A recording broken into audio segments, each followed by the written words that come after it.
एकलव्य की गुरु दक्षिणा। एकलव्य एक निषाद जाति का लड़का था जो धनुर्विद्या में निपुण होना चाहता था। उसने गुरु द्रोणाचार्य से शिक्षा प्राप्त करने की इच्छा जताई, लेकिन द्रोणाचार्य ने उसे यह कहकर मना कर दिया कि वह केवल क्षत्रियों को ही शिक्षा देंगे। एकलव्य ने हिम्मत नहीं हारी और द्रोणाचार्य की एक मूर्ति बनाकर उसकी पूजा करने लगा और स्वयं अभ्यास करता रहा।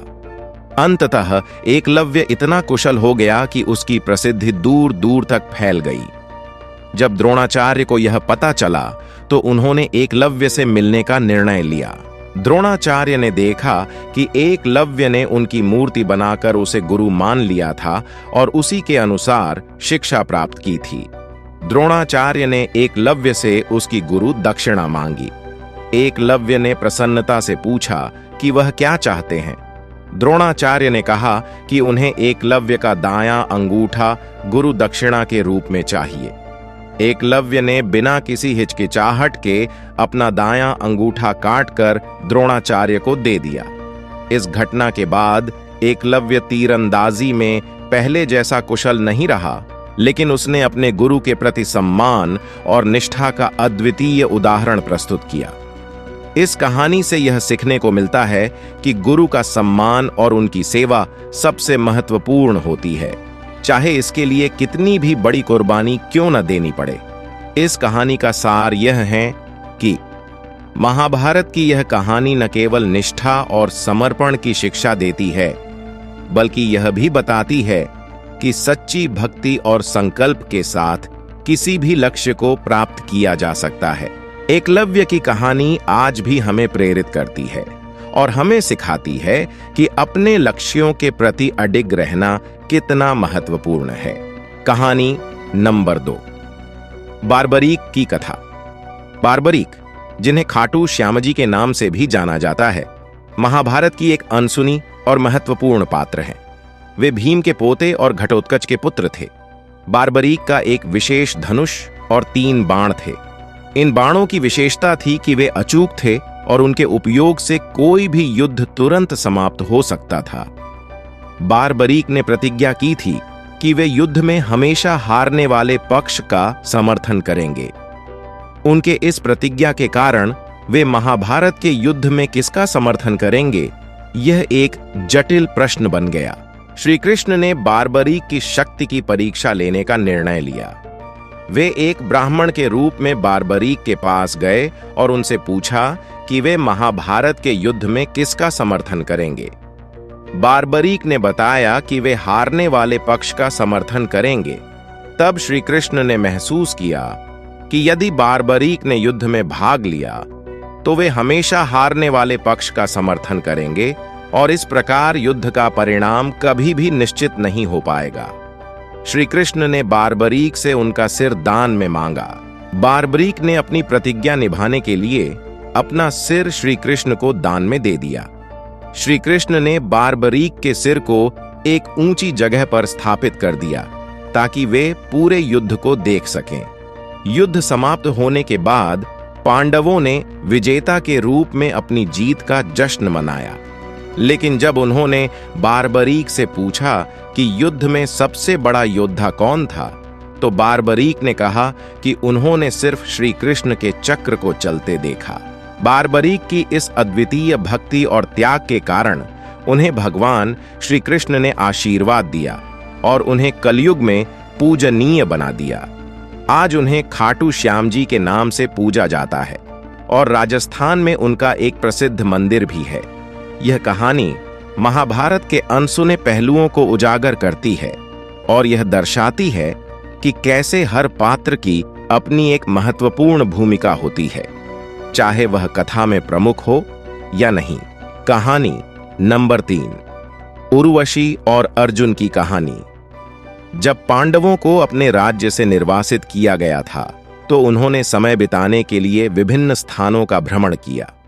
एक समय अर्जुन स्वर्ग गए, जहां इंद्र ने उनका स्वागत किया। इंद्र ने अर्जुन को विविध दिव्यास्त्रों की शिक्षा दी और स्वर्ग की अप्सराओं से उनका परिचय कराया। स्वर्ग की सबसे सुंदर अप्सरा उर्वशी अर्जुन से बहुत प्रभावित हुई और उनसे प्रेम कर बैठी। एक दिन उर्वशी ने अर्जुन के सामने अपनी भावनाओं का इजहार किया और अपने साथ समय बिताने का प्रस्ताव दिया, लेकिन अर्जुन ने उर्वशी के प्रस्ताव को विनम्रतापूर्वक ठुकरा दिया।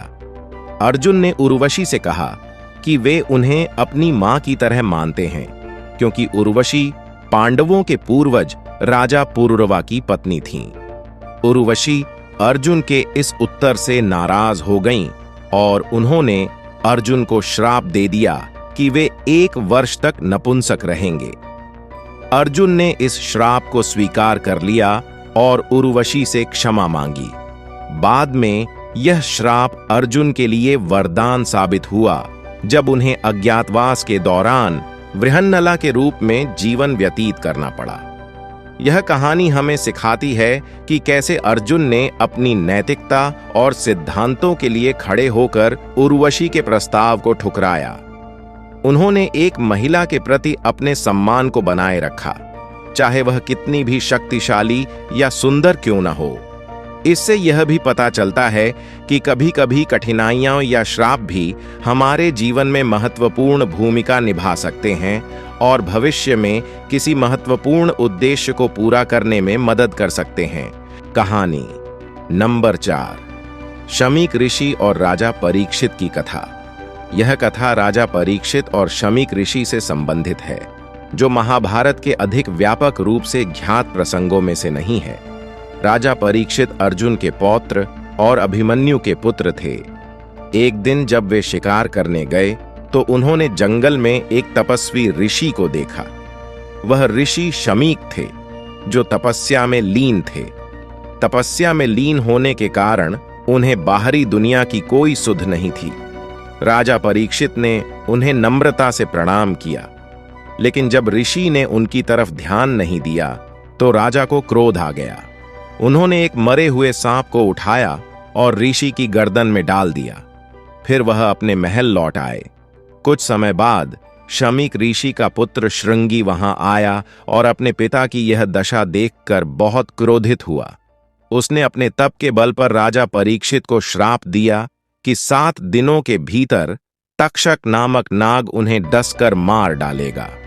राजा परीक्षित को जैसे ही इस श्राप के बारे में पता चला, उन्होंने अपने राज्य का प्रबंधन अपने पुत्र जनमेजय को सौंप दिया और गंगा नदी के किनारे पर एक विशेष मंडप बनवाया। वहां उन्होंने 7 दिनों तक बिना किसी भय के वेदांत का श्रवण किया। इसी दौरान शुकदेव मुनि ने उन्हें भागवत पुराण की कथा सुनाई, जिससे उन्हें मोक्ष प्राप्ति का मार्ग मिला। 7वें दिन तक्षक नाग ने वहां आकर राजा परीक्षित को डस लिया, जिससे उनकी मृत्यु हो गई। राजा परीक्षित की मृत्यु के बाद उनके पुत्र जनमेजय ने नागयज्ञ का आयोजन किया, जिसमें उन्होंने तक्षक नाग समेत सभी नागों का विनाश करने का प्रयास किया, परंतु अंततः आस्तिक मुनि के हस्तक्षेप से यह यज्ञ रोका गया।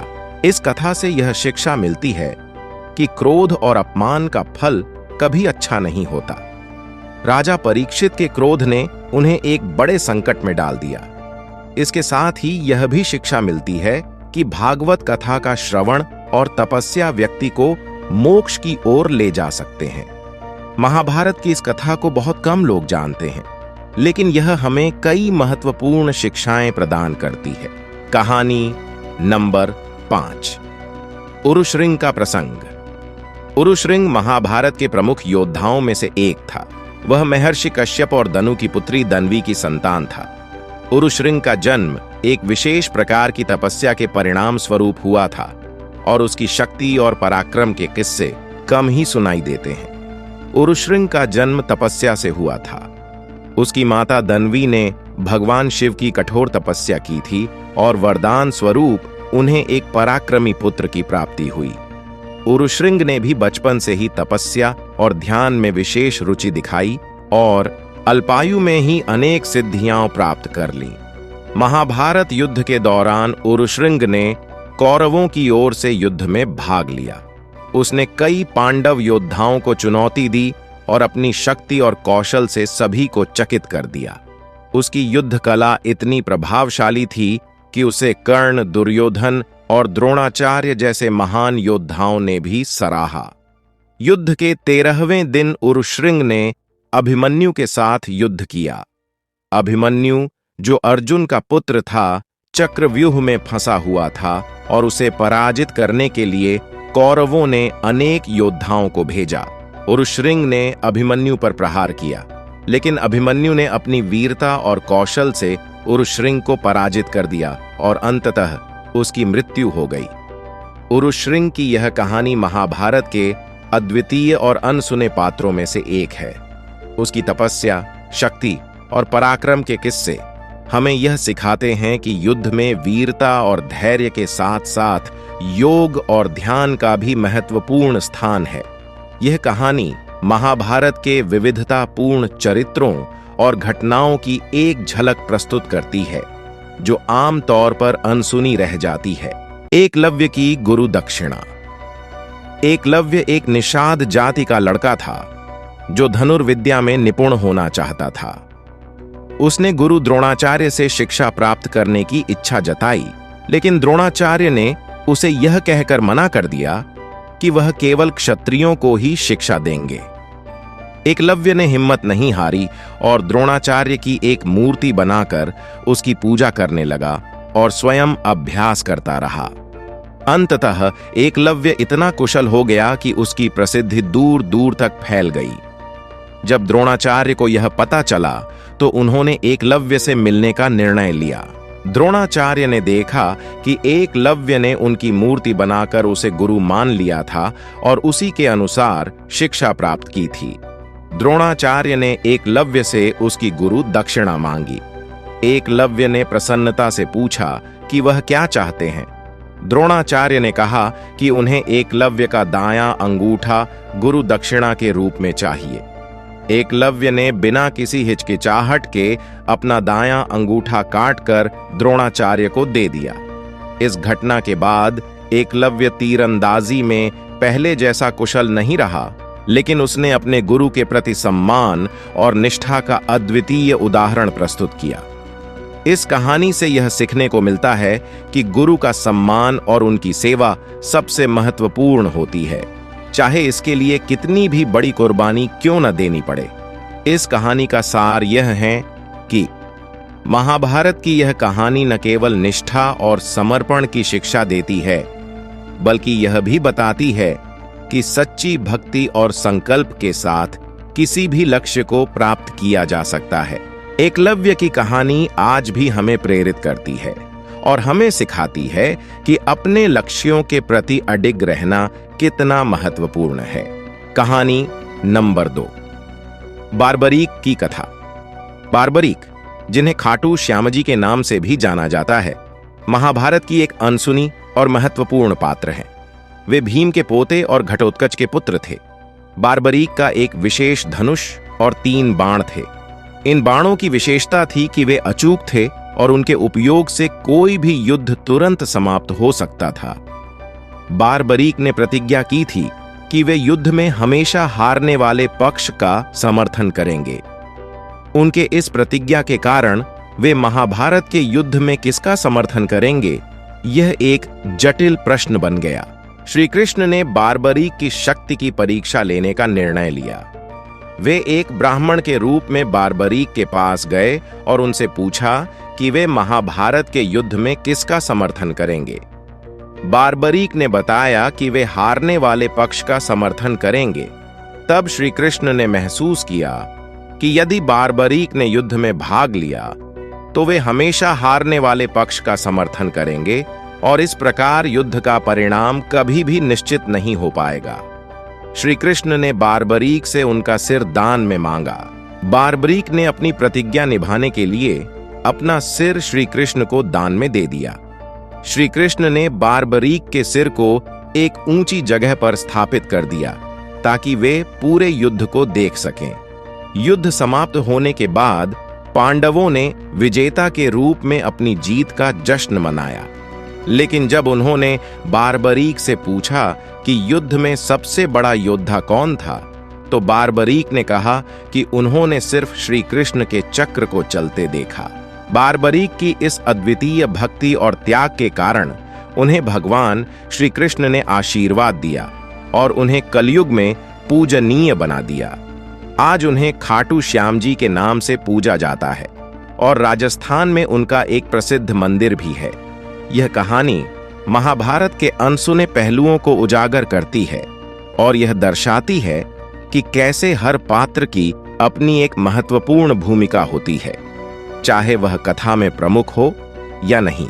कहानी नंबर 3, उर्वशी और अर्जुन की कहानी। जब पांडवों को अपने राज्य से निर्वासित किया गया था तो उन्होंने समय बिताने के लिए विभिन्न स्थानों का भ्रमण किया। एक समय अर्जुन स्वर्ग गए, जहां इंद्र ने उनका स्वागत किया।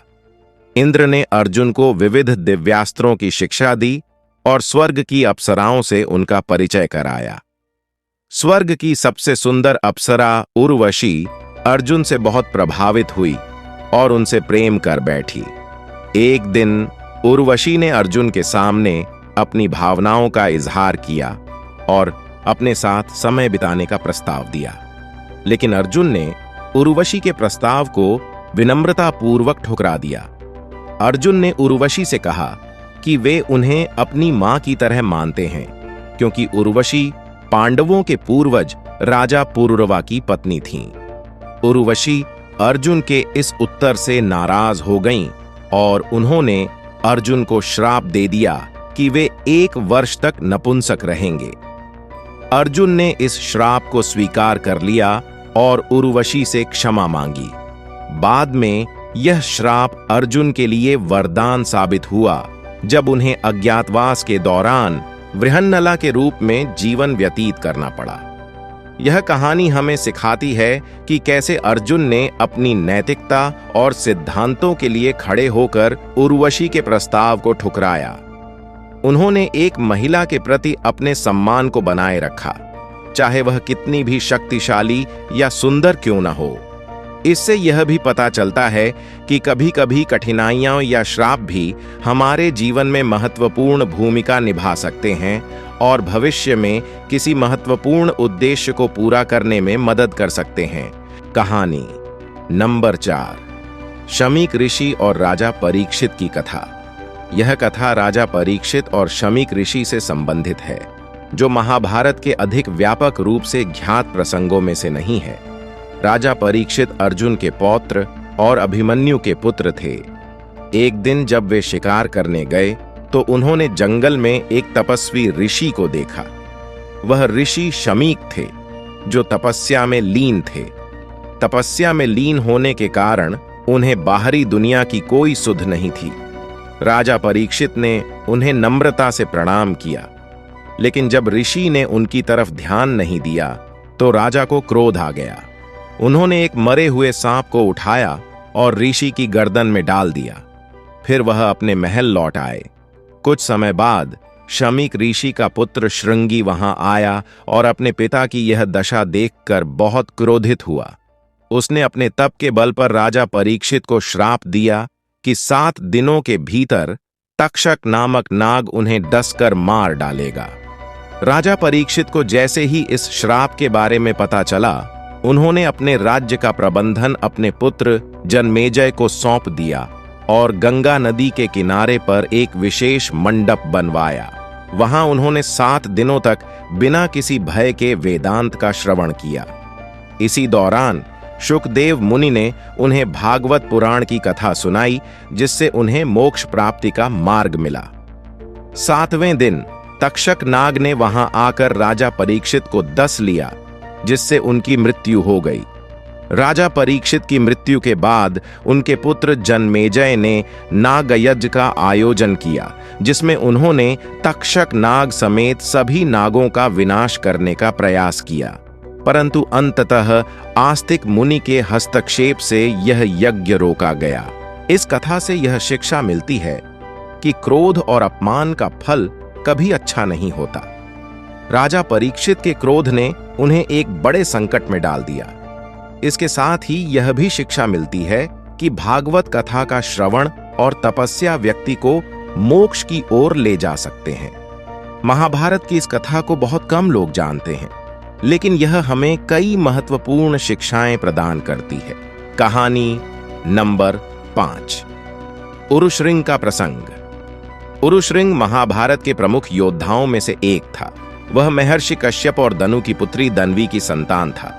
उरुश्रृंग का जन्म एक विशेष प्रकार की तपस्या के परिणाम स्वरूप हुआ था और उसकी शक्ति और पराक्रम के किस्से कम ही सुनाई देते हैं। उरुश्रृंग का जन्म तपस्या से हुआ था। उसकी माता दन्वी ने भगवान शिव की कठोर तपस्या की थी और वरदान स्वरूप उन्हें एक पराक्रमी पुत्र की प्राप्ति हुई। उरुश्रृंग ने भी बचपन से ही तपस्या और ध्यान में विशेष रुचि दिखाई और अल्पायु में ही अनेक सिद्धियां प्राप्त कर लीं। महाभारत युद्ध के दौरान उरुश्रृंग ने कौरवों की ओर से युद्ध में भाग लिया। उसने कई पांडव योद्धाओं को चुनौती दी और अपनी शक्ति और कौशल से सभी को चकित कर दिया। उसकी युद्ध कला इतनी प्रभावशाली थी कि उसे कर्ण, दुर्योधन और द्रोणाचार्य जैसे महान योद्धाओं ने भी सराहा। युद्ध के 13वें दिन उरुश्रृंग ने अभिमन्यु के साथ युद्ध किया। अभिमन्यु, जो अर्जुन का पुत्र था, चक्रव्यूह में फंसा हुआ था और उसे पराजित करने के लिए कौरवों ने अनेक योद्धाओं को भेजा। उरुश्रृंग ने अभिमन्यु पर प्रहार किया, लेकिन अभिमन्यु ने अपनी वीरता और कौशल से उरुश्रृंग को पराजित कर दिया और अंततः उसकी मृत्यु हो गई। उरुश्रृंग की यह कहानी महाभारत के अद्वितीय और अनसुने पात्रों में से एक है। उसकी तपस्या, शक्ति और पराक्रम के किस्से हमें यह सिखाते हैं कि युद्ध में वीरता और धैर्य के साथ साथ योग और ध्यान का भी महत्वपूर्ण स्थान है। यह कहानी महाभारत के विविधतापूर्ण चरित्रों और घटनाओं की एक झलक प्रस्तुत करती है, जो आम तौर पर अनसुनी रह जाती है। एकलव्य की गुरु दक्षिणा। एकलव्य एक निषाद जाति का लड़का था, जो धनुर्विद्या में निपुण होना चाहता था। उसने गुरु द्रोणाचार्य से शिक्षा प्राप्त करने की इच्छा जताई, लेकिन द्रोणाचार्य ने उसे यह कहकर मना कर दिया कि वह केवल क्षत्रियों को ही शिक्षा देंगे। एकलव्य ने हिम्मत नहीं हारी और द्रोणाचार्य की एक मूर्ति बनाकर उसकी पूजा करने लगा और स्वयं अभ्यास करता रहा। अंततः एकलव्य इतना कुशल हो गया कि उसकी प्रसिद्धि दूर दूर तक फैल गई। जब द्रोणाचार्य को यह पता चला तो उन्होंने एकलव्य से मिलने का निर्णय लिया। द्रोणाचार्य ने देखा कि एकलव्य ने उनकी मूर्ति बनाकर उसे गुरु मान लिया था और उसी के अनुसार शिक्षा प्राप्त की थी। द्रोणाचार्य ने एकलव्य से उसकी गुरु दक्षिणा मांगी। एकलव्य ने प्रसन्नता से पूछा कि वह क्या चाहते हैं। द्रोणाचार्य ने कहा कि उन्हें एकलव्य का दायां अंगूठा गुरु दक्षिणा के रूप में चाहिए। एकलव्य ने बिना किसी हिचकिचाहट के अपना दायां अंगूठा काटकर द्रोणाचार्य को दे दिया।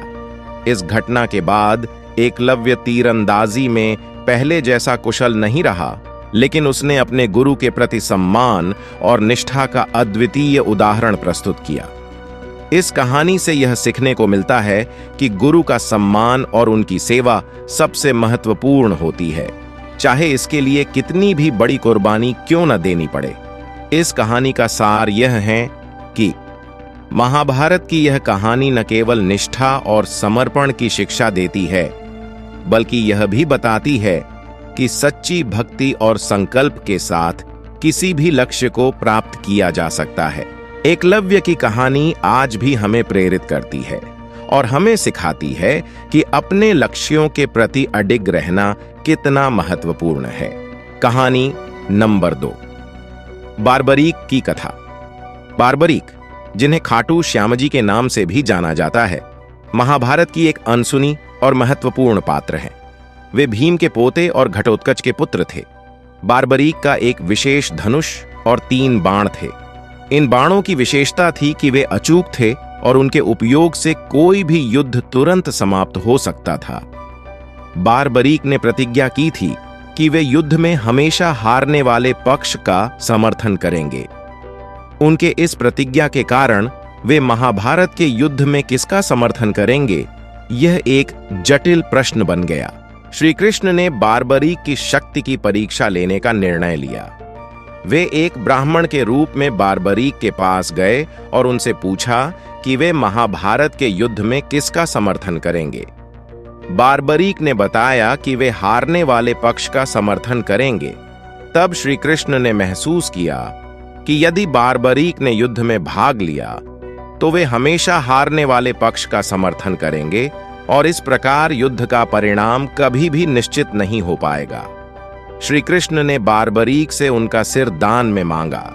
बारबरीक ने अपनी प्रतिज्ञा निभाने के लिए अपना सिर श्री कृष्ण को दान में दे दिया।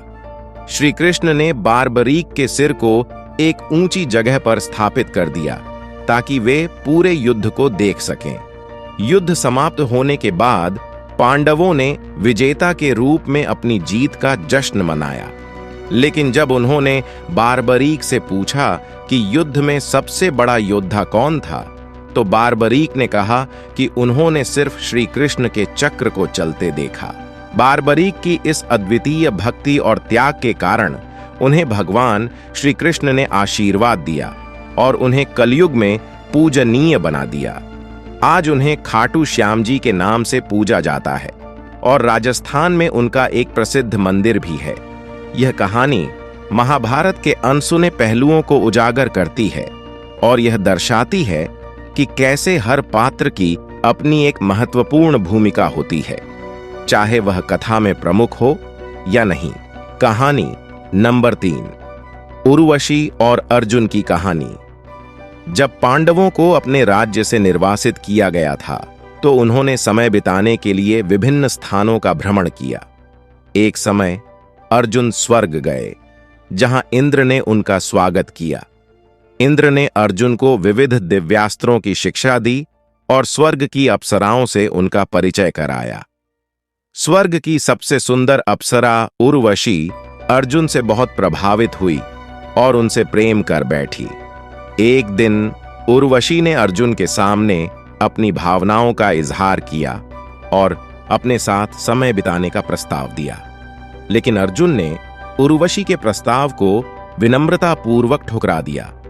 अर्जुन ने उर्वशी से कहा कि वे उन्हें अपनी मां की तरह मानते हैं, क्योंकि उर्वशी पांडवों के पूर्वज राजा पुरुरवा की पत्नी थीं। उर्वशी अर्जुन के इस उत्तर से नाराज हो गईं और उन्होंने अर्जुन को श्राप दे दिया कि वे 1 वर्ष तक नपुंसक रहेंगे। अर्जुन ने इस श्राप को स्वीकार कर लिया और उर्वशी से क्षमा मांगी।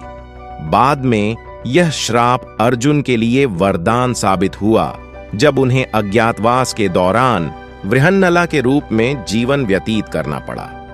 यह कहानी हमें सिखाती है कि कैसे अर्जुन ने अपनी नैतिकता और सिद्धांतों के लिए खड़े होकर उर्वशी के प्रस्ताव को ठुकराया। उन्होंने एक महिला के प्रति अपने सम्मान को बनाए रखा, चाहे वह कितनी भी शक्तिशाली या सुंदर क्यों न हो। इससे यह भी पता चलता है कि कभी-कभी कठिनाइयां या श्राप भी हमारे जीवन में महत्वपूर्ण भूमिका निभा सकते हैं और भविष्य में किसी महत्वपूर्ण उद्देश्य को पूरा करने में मदद कर सकते हैं। कहानी नंबर 4, शमीक ऋषि और राजा परीक्षित की कथा। यह कथा राजा परीक्षित और शमीक ऋषि से संबंधित है, जो महाभारत के अधिक व्यापक रूप से ज्ञात प्रसंगों में से नहीं है। राजा परीक्षित अर्जुन के पौत्र और अभिमन्यु के पुत्र थे। एक दिन जब वे शिकार करने गए तो उन्होंने जंगल में एक तपस्वी ऋषि को देखा। वह ऋषि शमीक थे, जो तपस्या में लीन थे। तपस्या में लीन होने के कारण उन्हें बाहरी दुनिया की कोई सुध नहीं थी। राजा परीक्षित ने उन्हें नम्रता से प्रणाम किया, लेकिन जब ऋषि ने उनकी तरफ ध्यान नहीं दिया तो राजा को क्रोध आ गया। उन्होंने एक मरे हुए सांप को उठाया और ऋषि की गर्दन में डाल दिया। फिर वह अपने महल लौट आए। कुछ समय बाद शमीक ऋषि का पुत्र श्रृंगी वहां आया और अपने पिता की यह दशा देखकर बहुत क्रोधित हुआ। उसने अपने तप के बल पर राजा परीक्षित को श्राप दिया कि 7 दिनों के भीतर तक्षक नामक नाग उन्हें डसकर मार डालेगा। राजा परीक्षित को जैसे ही इस श्राप के बारे में पता चला, उन्होंने अपने राज्य का प्रबंधन अपने पुत्र जन्मेजय को सौंप दिया और गंगा नदी के किनारे पर एक विशेष मंडप बनवाया। वहां उन्होंने 7 दिनों तक बिना किसी भय के वेदांत का श्रवण किया। इसी दौरान शुकदेव मुनि ने उन्हें भागवत पुराण की कथा सुनाई, जिससे उन्हें मोक्ष प्राप्ति का मार्ग मिला। 7वें दिन तक्षक नाग ने वहां आकर राजा परीक्षित को डस लिया, जिससे उनकी मृत्यु हो गई। राजा परीक्षित की मृत्यु के बाद उनके पुत्र जन्मेजय ने नागयज्ञ का आयोजन किया, जिसमें उन्होंने तक्षक नाग समेत सभी नागों का विनाश करने का प्रयास किया, परंतु अंततः आस्तिक मुनि के हस्तक्षेप से यह यज्ञ रोका गया। इस कथा से यह शिक्षा मिलती है कि क्रोध और अपमान का फल कभी अच्छा नहीं होता। राजा परीक्षित के क्रोध ने उन्हें एक बड़े संकट में डाल दिया। इसके साथ ही यह भी शिक्षा मिलती है कि भागवत कथा का श्रवण और तपस्या व्यक्ति को मोक्ष की ओर ले जा सकते हैं। महाभारत की इस कथा को बहुत कम लोग जानते हैं, लेकिन यह हमें कई महत्वपूर्ण शिक्षाएं प्रदान करती है। कहानी नंबर 5, उरुश्रृंग का प्रसंग। उरुश्रृंग महाभारत के प्रमुख योद्धाओं में से एक था। वह महर्षि कश्यप और दनु की पुत्री दन्वी की संतान था। उरुश्रृंग का जन्म एक विशेष प्रकार की तपस्या के परिणाम स्वरूप हुआ था और उसकी शक्ति और पराक्रम के किस्से कम ही सुनाई देते हैं। उरुश्रृंग का जन्म तपस्या से हुआ था। उसकी माता दन्वी ने भगवान शिव की कठोर तपस्या की थी और वरदान स्वरूप उन्हें एक पराक्रमी पुत्र की प्राप्ति हुई। उरुश्रृंग ने भी बचपन से ही तपस्या और ध्यान में विशेष रुचि दिखाई और अल्पायु में ही अनेक सिद्धियां प्राप्त कर लीं। महाभारत युद्ध के दौरान उरुश्रृंग ने कौरवों की ओर से युद्ध में भाग लिया। उसने कई पांडव योद्धाओं को चुनौती दी और अपनी शक्ति और कौशल से सभी को चकित कर दिया। उसकी युद्ध कला इतनी प्रभावशाली थी कि उसे कर्ण, दुर्योधन और द्रोणाचार्य जैसे महान योद्धाओं ने भी सराहा। युद्ध के 13वें दिन उरुश्रृंग ने अभिमन्यु के साथ युद्ध किया। अभिमन्यु, जो अर्जुन का पुत्र था, चक्रव्यूह में फंसा हुआ था और उसे पराजित करने के लिए कौरवों ने अनेक योद्धाओं को भेजा। उरुश्रृंग ने अभिमन्यु पर प्रहार किया, लेकिन अभिमन्यु ने अपनी वीरता और कौशल से उरुश्रृंग को पराजित कर दिया और अंततः उसकी मृत्यु हो गई। उरुश्रृंग की यह कहानी महाभारत के अद्वितीय और अनसुने पात्रों में से एक है। उसकी तपस्या, शक्ति और पराक्रम के किस्से हमें यह सिखाते हैं कि युद्ध में वीरता और धैर्य के साथ साथ योग और ध्यान का भी महत्वपूर्ण स्थान है। यह कहानी महाभारत के विविधतापूर्ण चरित्रों और घटनाओं की एक झलक प्रस्तुत करती है, जो आम तौर पर अनसुनी रह जाती है। एकलव्य की गुरु दक्षिणा। एकलव्य एक निषाद जाति का लड़का था जो धनुर्विद्या में निपुण होना चाहता था। उसने गुरु द्रोणाचार्य से शिक्षा प्राप्त करने की इच्छा जताई, लेकिन द्रोणाचार्य ने उसे यह कहकर मना कर दिया कि वह केवल क्षत्रियों को ही शिक्षा देंगे। एकलव्य ने हिम्मत नहीं हारी और द्रोणाचार्य की एक मूर्ति बनाकर उसकी पूजा करने लगा और स्वयं अभ्यास करता रहा। अंततः एकलव्य इतना कुशल हो गया कि उसकी प्रसिद्धि दूर दूर तक फैल गई। जब द्रोणाचार्य को यह पता चला तो उन्होंने एकलव्य से मिलने का निर्णय लिया। द्रोणाचार्य ने देखा कि एकलव्य ने उनकी मूर्ति बनाकर उसे गुरु मान लिया था और उसी के अनुसार शिक्षा प्राप्त की थी। द्रोणाचार्य ने एकलव्य से उसकी गुरु दक्षिणा मांगी। एकलव्य ने प्रसन्नता से पूछा कि वह क्या चाहते हैं। द्रोणाचार्य ने कहा कि उन्हें एकलव्य का दायां अंगूठा गुरु दक्षिणा के रूप में चाहिए। एकलव्य ने बिना किसी हिचकिचाहट के अपना दायां अंगूठा काटकर द्रोणाचार्य को दे दिया। इस घटना के बाद एकलव्य तीरंदाजी में पहले जैसा कुशल नहीं रहा, लेकिन उसने अपने गुरु के प्रति सम्मान और निष्ठा का अद्वितीय उदाहरण प्रस्तुत किया। इस कहानी से यह सीखने को मिलता है कि गुरु का सम्मान और उनकी सेवा सबसे महत्वपूर्ण होती है, चाहे इसके लिए कितनी भी बड़ी कुर्बानी क्यों न देनी पड़े। इस कहानी का सार यह है कि महाभारत की यह कहानी न केवल निष्ठा और समर्पण की शिक्षा देती है, बल्कि यह भी बताती है कि सच्ची भक्ति और संकल्प के साथ किसी भी लक्ष्य को प्राप्त किया जा सकता है। एकलव्य की कहानी आज भी हमें प्रेरित करती है और हमें सिखाती है कि अपने लक्ष्यों के प्रति अडिग रहना कितना महत्वपूर्ण है। कहानी नंबर 2, बार्बरीक की कथा। बार्बरीक, जिन्हें खाटू श्यामजी के नाम से भी जाना जाता है, महाभारत की एक अनसुनी और महत्वपूर्ण पात्र हैं। वे भीम के पोते और घटोत्कच के पुत्र थे। बार्बरीक का एक विशेष धनुष और 3 बाण थे। इन बाणों की विशेषता थी कि वे अचूक थे और उनके उपयोग से कोई भी युद्ध तुरंत समाप्त हो सकता था। बार्बरीक ने प्रतिज्ञा की थी कि वे युद्ध में हमेशा हारने वाले पक्ष का समर्थन करेंगे। उनके इस प्रतिज्ञा के कारण वे महाभारत के युद्ध में किसका समर्थन करेंगे, यह एक जटिल प्रश्न बन गया। श्री कृष्ण ने बार्बरीक की शक्ति की परीक्षा लेने का निर्णय लिया। वे एक ब्राह्मण के रूप में बार्बरीक के पास गए और उनसे पूछा कि वे महाभारत के युद्ध में किसका समर्थन करेंगे। बार्बरीक ने बताया कि वे हारने वाले पक्ष का समर्थन करेंगे। तब श्री कृष्ण ने महसूस किया कि यदि बार्बरीक ने युद्ध में भाग लिया तो वे हमेशा हारने वाले पक्ष का समर्थन करेंगे और इस प्रकार युद्ध का परिणाम कभी भी निश्चित नहीं हो पाएगा। श्री कृष्ण ने बार्बरीक से उनका सिर दान में मांगा। बार्बरीक ने अपनी प्रतिज्ञा निभाने के लिए अपना सिर श्री कृष्ण को दान में दे दिया। श्री कृष्ण ने बार्बरीक के सिर को एक ऊंची जगह पर स्थापित कर दिया ताकि वे पूरे युद्ध को देख सकें। युद्ध समाप्त होने के बाद पांडवों ने विजेता के रूप में अपनी जीत का जश्न मनाया। लेकिन जब उन्होंने बार्बरीक से पूछा कि युद्ध में सबसे बड़ा योद्धा कौन था, तो बार्बरीक ने कहा कि उन्होंने सिर्फ श्री कृष्ण के चक्र को चलते देखा। बार्बरीक की इस अद्वितीय भक्ति और त्याग के कारण उन्हें भगवान श्री कृष्ण ने आशीर्वाद दिया और उन्हें कलयुग में पूजनीय बना दिया। आज उन्हें खाटू श्याम जी के नाम से पूजा जाता है और राजस्थान में उनका एक प्रसिद्ध मंदिर भी है।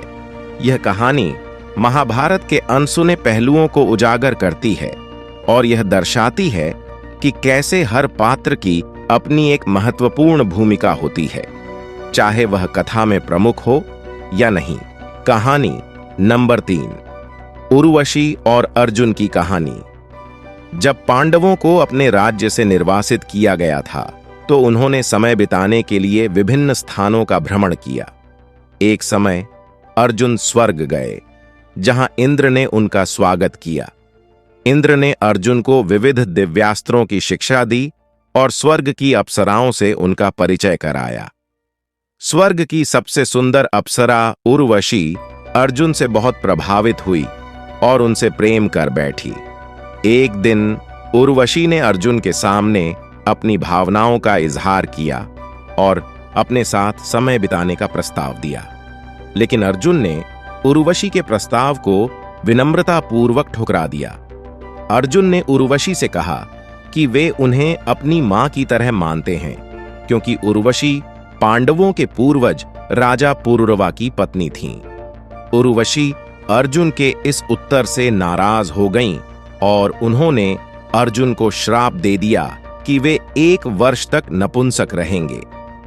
अर्जुन ने इस श्राप को स्वीकार कर लिया और उर्वशी से क्षमा मांगी। बाद में यह श्राप अर्जुन के लिए वरदान साबित हुआ जब उन्हें अज्ञातवास के दौरान वृहन्नला के रूप में जीवन व्यतीत करना पड़ा। यह कहानी हमें सिखाती है कि कैसे अर्जुन ने अपनी नैतिकता और सिद्धांतों के लिए खड़े होकर उर्वशी के प्रस्ताव को ठुकराया।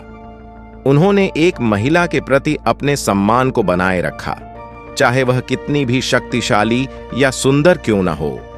इससे यह भी पता चलता है कि कभी-कभी कठिनाइयां या श्राप भी हमारे जीवन में महत्वपूर्ण भूमिका निभा सकते हैं और भविष्य में किसी महत्वपूर्ण उद्देश्य को पूरा करने में मदद कर सकते हैं। कहानी नंबर 4, शमीक ऋषि और राजा परीक्षित की कथा। यह कथा राजा परीक्षित और शमीक ऋषि से संबंधित है, जो महाभारत के अधिक व्यापक रूप से ज्ञात प्रसंगों में से नहीं है। राजा परीक्षित अर्जुन के पौत्र और अभिमन्यु के पुत्र थे। एक दिन जब वे शिकार करने गए तो उन्होंने जंगल में एक तपस्वी ऋषि को देखा। वह ऋषि शमीक थे, जो तपस्या में लीन थे। तपस्या में लीन होने के कारण उन्हें बाहरी दुनिया की कोई सुध नहीं थी। राजा परीक्षित ने उन्हें नम्रता से प्रणाम किया, लेकिन जब ऋषि ने उनकी तरफ ध्यान नहीं दिया तो राजा को क्रोध आ गया। उन्होंने एक मरे हुए सांप को उठाया और ऋषि की गर्दन में डाल दिया। फिर वह अपने महल लौट आए। कुछ समय बाद शमीक ऋषि का पुत्र श्रृंगी वहां आया और अपने पिता की यह दशा देखकर बहुत क्रोधित हुआ। उसने अपने तप के बल पर राजा परीक्षित को श्राप दिया कि 7 दिनों के भीतर तक्षक नामक नाग उन्हें डसकर मार डालेगा। राजा परीक्षित को जैसे ही इस श्राप के बारे में पता चला, उन्होंने अपने राज्य का प्रबंधन अपने पुत्र जनमेजय को सौंप दिया और गंगा नदी के किनारे पर एक विशेष मंडप बनवाया। वहां उन्होंने 7 दिनों तक बिना किसी भय के वेदांत का श्रवण किया। इसी दौरान शुकदेव मुनि ने उन्हें भागवत पुराण की कथा सुनाई, जिससे उन्हें मोक्ष प्राप्ति का मार्ग मिला। 7वें दिन तक्षक नाग ने वहां आकर राजा परीक्षित को डस लिया, जिससे उनकी मृत्यु हो गई।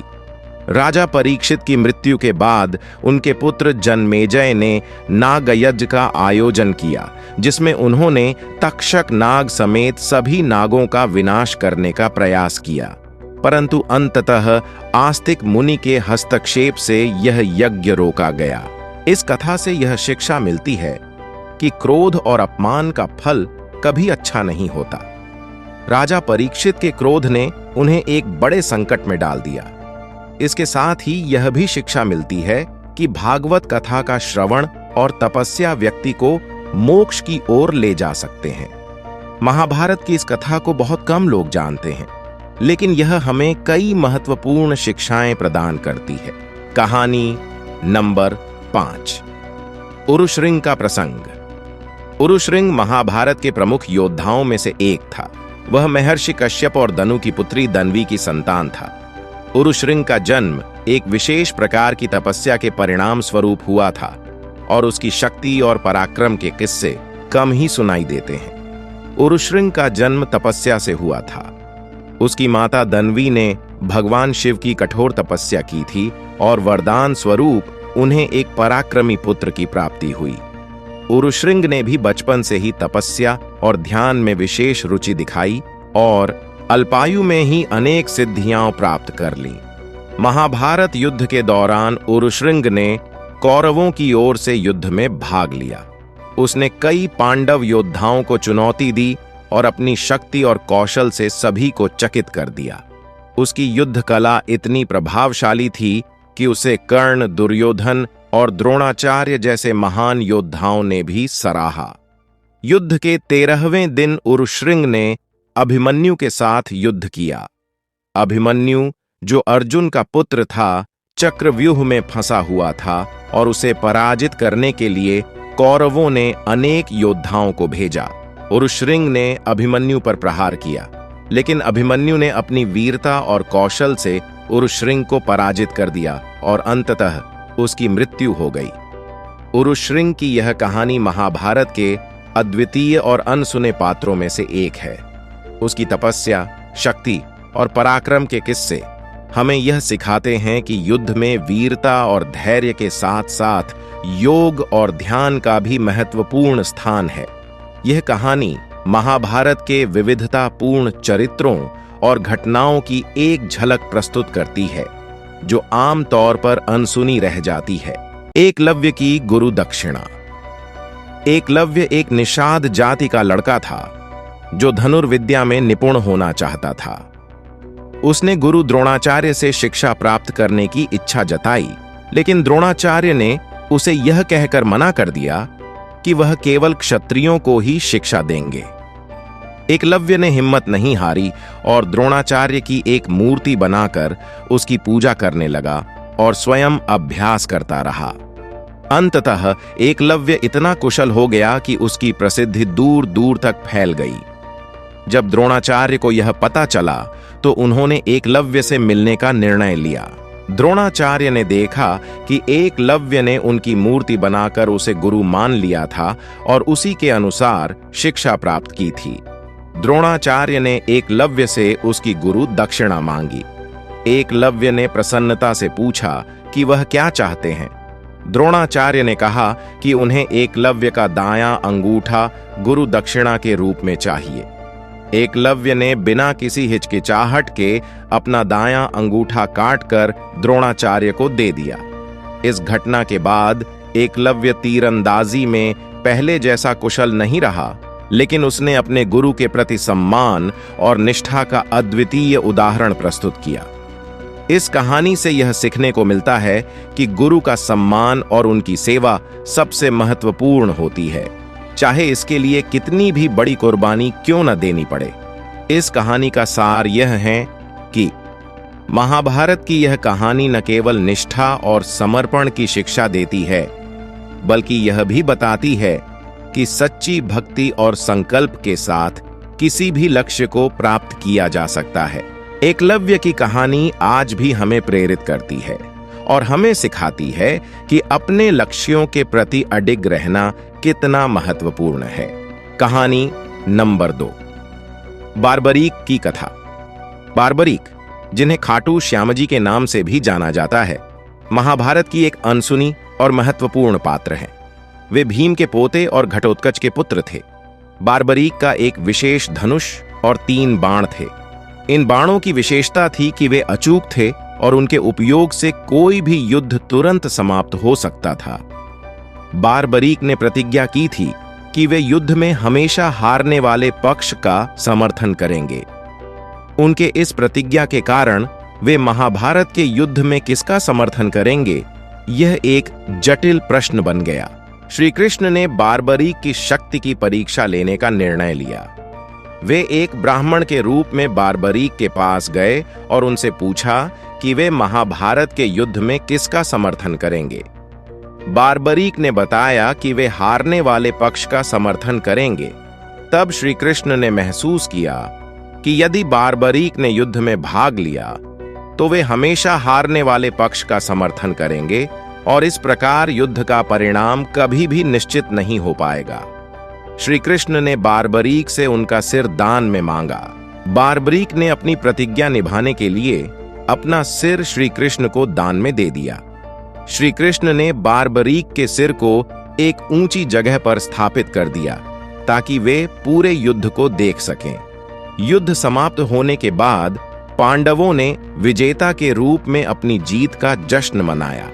लेकिन जब उन्होंने बार्बरीक से पूछा कि युद्ध में सबसे बड़ा योद्धा कौन था, तो बार्बरीक ने कहा कि उन्होंने सिर्फ श्री कृष्ण के चक्र को चलते देखा। बार्बरीक की इस अद्वितीय भक्ति और त्याग के कारण उन्हें भगवान श्री कृष्ण ने आशीर्वाद दिया और उन्हें कलयुग में पूजनीय बना दिया। आज उन्हें खाटू श्याम जी के नाम से पूजा जाता है और राजस्थान में उनका एक प्रसिद्ध मंदिर भी है। यह कहानी महाभारत के अनसुने पहलुओं को उजागर करती है और यह दर्शाती है कि कैसे हर पात्र की अपनी एक महत्वपूर्ण भूमिका होती है, चाहे वह कथा में प्रमुख हो या नहीं। कहानी नंबर 3, उर्वशी और अर्जुन की कहानी। जब पांडवों को अपने राज्य से निर्वासित किया गया था तो उन्होंने समय बिताने के लिए विभिन्न स्थानों का भ्रमण किया। एक समय अर्जुन स्वर्ग गए, जहां इंद्र ने उनका स्वागत किया। इंद्र ने अर्जुन को विविध दिव्यास्त्रों की शिक्षा दी और स्वर्ग की अप्सराओं से उनका परिचय कराया। स्वर्ग की सबसे सुंदर अप्सरा उर्वशी अर्जुन से बहुत प्रभावित हुई और उनसे प्रेम कर बैठी। एक दिन उर्वशी ने अर्जुन के सामने अपनी भावनाओं का इजहार किया और अपने साथ समय बिताने का प्रस्ताव दिया। लेकिन अर्जुन ने उर्वशी के प्रस्ताव को विनम्रता पूर्वक ठुकरा दिया। अर्जुन ने उर्वशी से कहा कि वे उन्हें अपनी मां की तरह मानते हैं, क्योंकि उर्वशी पांडवों के पूर्वज राजा पुरुरवा की पत्नी थीं। उर्वशी अर्जुन के इस उत्तर से नाराज हो गईं और उन्होंने अर्जुन को श्राप दे दिया कि वे 1 वर्ष तक नपुंसक रहेंगे। अर्जुन ने इस श्राप को स्वीकार कर लिया और उर्वशी से क्षमा मांगी। बाद में यह श्राप अर्जुन के लिए वरदान साबित हुआ जब उन्हें अज्ञातवास के दौरान वृहन्नला के रूप में जीवन व्यतीत करना पड़ा। यह कहानी हमें सिखाती है कि कैसे अर्जुन ने अपनी नैतिकता और सिद्धांतों के लिए खड़े होकर उर्वशी के प्रस्ताव को ठुकराया। उन्होंने एक महिला के प्रति अपने सम्मान को बनाए रखा, चाहे वह कितनी भी शक्तिशाली या सुंदर क्यों न हो। इससे यह भी पता चलता है कि कभी-कभी कठिनाइयां या श्राप भी हमारे जीवन में महत्वपूर्ण भूमिका निभा सकते हैं और भविष्य में किसी महत्वपूर्ण उद्देश्य को पूरा करने में मदद कर सकते हैं। कहानी नंबर 4, शमीक ऋषि और राजा परीक्षित की कथा। यह कथा राजा परीक्षित और शमीक ऋषि से संबंधित है, जो महाभारत के अधिक व्यापक रूप से ज्ञात प्रसंगों में से नहीं है। राजा परीक्षित अर्जुन के पौत्र और अभिमन्यु के पुत्र थे। एक दिन जब वे शिकार करने गए तो उन्होंने जंगल में एक तपस्वी ऋषि को देखा। वह ऋषि शमीक थे, जो तपस्या में लीन थे। तपस्या में लीन होने के कारण उन्हें बाहरी दुनिया की कोई सुध नहीं थी। राजा परीक्षित ने उन्हें नम्रता से प्रणाम किया, लेकिन जब ऋषि ने उनकी तरफ ध्यान नहीं दिया तो राजा को क्रोध आ गया। उन्होंने एक मरे हुए सांप को उठाया और ऋषि की गर्दन में डाल दिया। फिर वह अपने महल लौट आए। कुछ समय बाद शमीक ऋषि का पुत्र श्रृंगी वहां आया और अपने पिता की यह दशा देखकर बहुत क्रोधित हुआ। उसने अपने तप के बल पर राजा परीक्षित को श्राप दिया कि 7 दिनों के भीतर तक्षक नामक नाग उन्हें डसकर मार डालेगा। राजा परीक्षित को जैसे ही इस श्राप के बारे में पता चला, उन्होंने अपने राज्य का प्रबंधन अपने पुत्र जनमेजय को सौंप दिया और गंगा नदी के किनारे पर एक विशेष मंडप बनवाया। वहां उन्होंने 7 दिनों तक बिना किसी भय के वेदांत का श्रवण किया। इसी दौरान शुकदेव मुनि ने उन्हें भागवत पुराण की कथा सुनाई, जिससे उन्हें मोक्ष प्राप्ति का मार्ग मिला। 7वें दिन तक्षक नाग ने वहां आकर राजा परीक्षित को डस लिया, जिससे उनकी मृत्यु हो गई। राजा परीक्षित की मृत्यु के बाद उनके पुत्र जनमेजय ने नागयज्ञ का आयोजन किया, जिसमें उन्होंने तक्षक नाग समेत सभी नागों का विनाश करने का प्रयास किया, परंतु अंततः आस्तिक मुनि के हस्तक्षेप से यह यज्ञ रोका गया। इस कथा से यह शिक्षा मिलती है कि क्रोध और अपमान का फल कभी अच्छा नहीं होता। राजा परीक्षित के क्रोध ने उन्हें एक बड़े संकट में डाल दिया। इसके साथ ही यह भी शिक्षा मिलती है कि भागवत कथा का श्रवण और तपस्या व्यक्ति को मोक्ष की ओर ले जा सकते हैं। महाभारत की इस कथा को बहुत कम लोग जानते हैं, लेकिन यह हमें कई महत्वपूर्ण शिक्षाएं प्रदान करती है। कहानी नंबर 5, उरुश्रृंग का प्रसंग। उरुश्रृंग महाभारत के प्रमुख योद्धाओं में से एक था। वह महर्षि कश्यप और दनु की पुत्री दन्वी की संतान था। उरुश्रृंग का जन्म एक विशेष प्रकार की तपस्या के परिणाम स्वरूप हुआ था और उसकी शक्ति और पराक्रम के किस्से कम ही सुनाई देते हैं। उरुश्रृंग का जन्म तपस्या से हुआ था। उसकी माता दन्वी ने भगवान शिव की कठोर तपस्या की थी और वरदान स्वरूप उन्हें एक पराक्रमी पुत्र की प्राप्ति हुई। उरुश्रृंग ने भी बचपन से ही तपस्या और ध्यान में विशेष रुचि दिखाई और अल्पायु में ही अनेक सिद्धियां प्राप्त कर लीं। महाभारत युद्ध के दौरान उरुश्रृंग ने कौरवों की ओर से युद्ध में भाग लिया। उसने कई पांडव योद्धाओं को चुनौती दी और अपनी शक्ति और कौशल से सभी को चकित कर दिया। उसकी युद्ध कला इतनी प्रभावशाली थी कि उसे कर्ण, दुर्योधन और द्रोणाचार्य जैसे महान योद्धाओं ने भी सराहा। युद्ध के 13वें दिन उरुश्रृंग ने अभिमन्यु के साथ युद्ध किया। अभिमन्यु, जो अर्जुन का पुत्र था, चक्रव्यूह में फंसा हुआ था और उसे पराजित करने के लिए कौरवों ने अनेक योद्धाओं को भेजा। उरुश्रृंग ने अभिमन्यु पर प्रहार किया, लेकिन अभिमन्यु ने अपनी वीरता और कौशल से उरुश्रृंग को पराजित कर दिया और अंततः उसकी मृत्यु हो गई। उरुश्रृंग की यह कहानी महाभारत के अद्वितीय और अनसुने पात्रों में से एक है। उसकी तपस्या, शक्ति और पराक्रम के किस्से हमें यह सिखाते हैं कि युद्ध में वीरता और धैर्य के साथ साथ योग और ध्यान का भी महत्वपूर्ण स्थान है। यह कहानी महाभारत के विविधतापूर्ण चरित्रों और घटनाओं की एक झलक प्रस्तुत करती है, जो आम तौर पर अनसुनी रह जाती है। एकलव्य की गुरु दक्षिणा। एकलव्य एक निषाद जाति का लड़का था, जो धनुर्विद्या में निपुण होना चाहता था। उसने गुरु द्रोणाचार्य से शिक्षा प्राप्त करने की इच्छा जताई, लेकिन द्रोणाचार्य ने उसे यह कहकर मना कर दिया कि वह केवल क्षत्रियों को ही शिक्षा देंगे। एकलव्य ने हिम्मत नहीं हारी और द्रोणाचार्य की एक मूर्ति बनाकर उसकी पूजा करने लगा और स्वयं अभ्यास करता रहा। अंततः एकलव्य इतना कुशल हो गया कि उसकी प्रसिद्धि दूर दूर तक फैल गई। जब द्रोणाचार्य को यह पता चला तो उन्होंने एकलव्य से मिलने का निर्णय लिया। द्रोणाचार्य ने देखा कि एकलव्य ने उनकी मूर्ति बनाकर उसे गुरु मान लिया था और उसी के अनुसार शिक्षा प्राप्त की थी।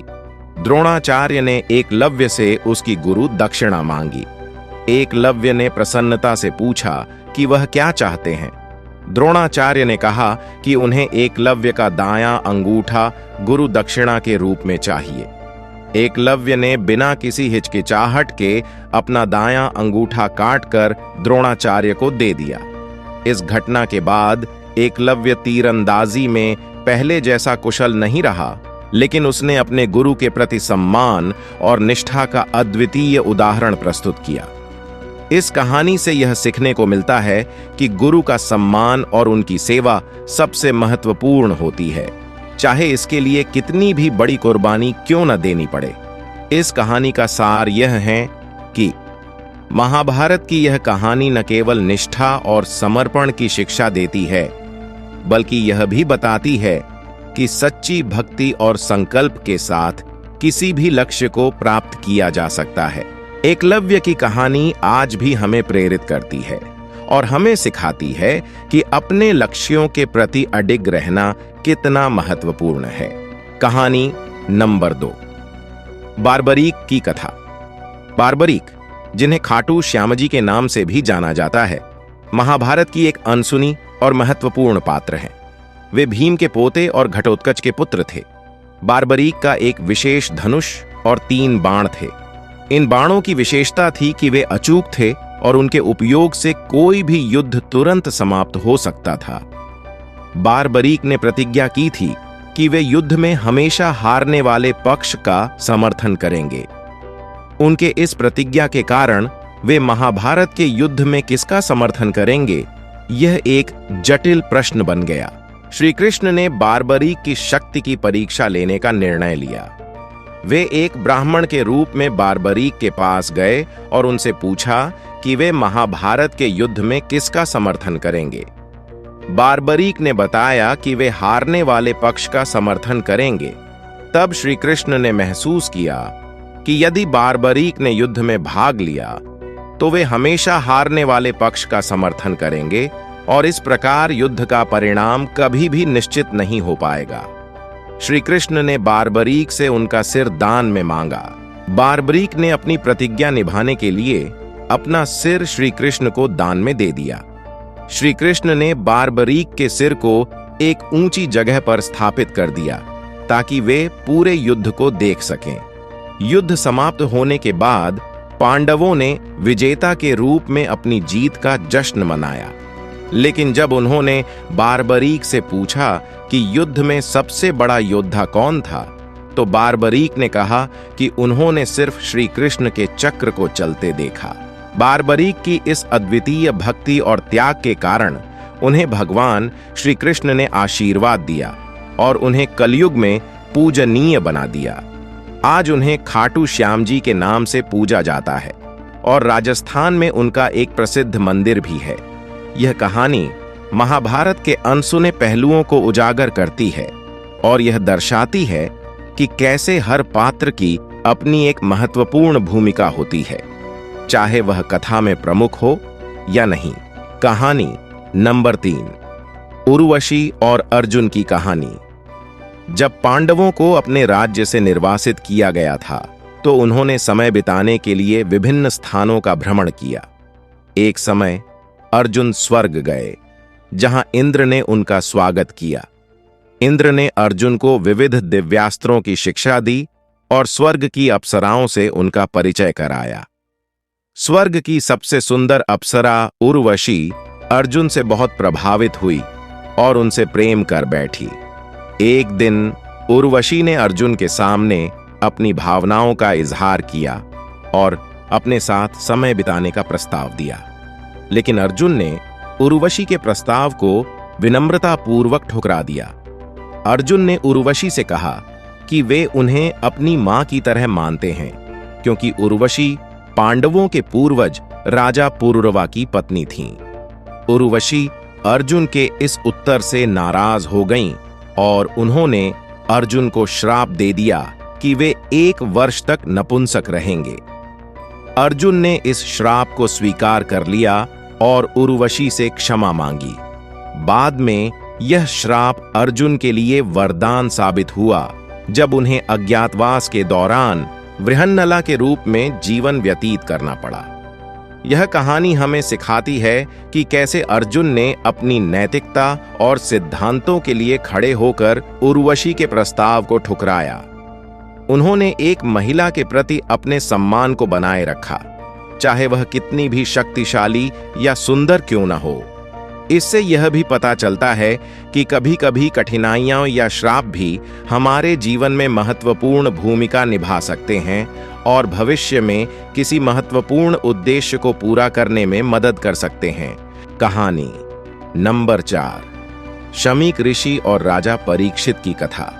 यह कथा राजा परीक्षित और शमीक ऋषि से संबंधित है, जो महाभारत के अधिक व्यापक रूप से ज्ञात प्रसंगों में से नहीं है। राजा परीक्षित अर्जुन के पौत्र और अभिमन्यु के पुत्र थे। एक दिन जब वे शिकार करने गए तो उन्होंने जंगल में एक तपस्वी ऋषि को देखा। वह ऋषि शमीक थे, जो तपस्या में लीन थे। तपस्या में लीन होने के कारण उन्हें बाहरी दुनिया की कोई सुध नहीं थी। राजा परीक्षित ने उन्हें नम्रता से प्रणाम किया, लेकिन जब ऋषि ने उनकी तरफ ध्यान नहीं दिया तो राजा को क्रोध आ गया। उन्होंने एक मरे हुए सांप को उठाया और ऋषि की गर्दन में डाल दिया। फिर वह अपने महल लौट आए। कुछ समय बाद शमीक ऋषि का पुत्र श्रृंगी वहां आया और अपने पिता की यह दशा देखकर बहुत क्रोधित हुआ। उसने अपने तप के बल पर राजा परीक्षित को श्राप दिया कि 7 दिनों के भीतर तक्षक नामक नाग उन्हें डसकर मार डालेगा।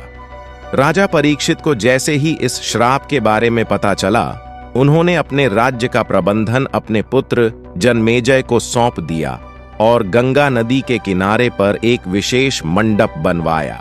वहां उन्होंने 7 दिनों तक बिना किसी भय के वेदांत का श्रवण किया।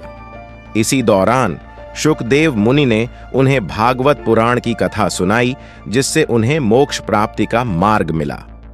7वें दिन तक्षक नाग ने वहां आकर राजा परीक्षित को डस लिया, जिससे उनकी मृत्यु हो गई। राजा परीक्षित की मृत्यु के बाद उनके पुत्र जनमेजय ने नागयज्ञ का आयोजन किया, जिसमें उन्होंने तक्षक नाग समेत सभी नागों का विनाश करने का प्रयास किया, परंतु अंततः आस्तिक मुनि के हस्तक्षेप से यह यज्ञ रोका गया। इस कथा से यह शिक्षा मिलती है कि क्रोध और अपमान का फल कभी अच्छा नहीं होता। राजा परीक्षित के क्रोध ने उन्हें एक बड़े संकट में डाल दिया। इसके साथ ही यह भी शिक्षा मिलती है कि भागवत कथा का श्रवण और तपस्या व्यक्ति को मोक्ष की ओर ले जा सकते हैं। महाभारत की इस कथा को बहुत कम लोग जानते हैं, लेकिन यह हमें कई महत्वपूर्ण शिक्षाएं प्रदान करती है। कहानी नंबर 5, उरुश्रृंग का प्रसंग।